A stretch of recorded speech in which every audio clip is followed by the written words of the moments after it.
গাইছ মানসে খেতি লগাইছে খেতি আৰু এতিয়া আমি আছো খেতি পথাৰত মানসৰ খেতি পথাৰত মানসৰ বেৰত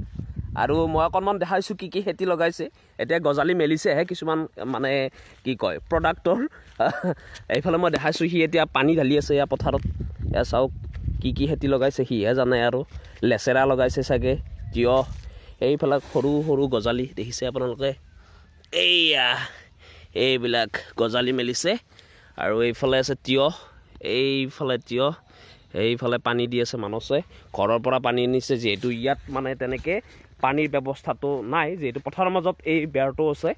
চ' ঘৰৰ পৰা পানী আনিব লগা হৈছে এইফালে স্কুটিখন থৈ দিছে স্কুটিত পানী লৈ আহিছে আৰু চ' ইয়াত পানী পোৱাৰ পিছত খুব সুন্দৰকৈ এইবিলাক গজালিবিলাক মেলিব আৰু কেইদিনমান পিছত যিহেতু বৰষুণ আহিবই বৰষুণ অহাৰ পিছত খুব সুন্দৰকৈ এইবিলাক ডাঙৰ হৈ আহিব এটা বস্তু ক'ব লাগিব ঘৰৰ খেতিখিনিৰ ফচল খোৱা হয় তেতিয়া সেই যি মাদকতা বা তাৰ যিটো সুবাস টেষ্ট ক'তো পোৱা নাযায় চ' ঘৰৰ মাটিত খেতি কৰাৰ আমেজেই সুকীয়া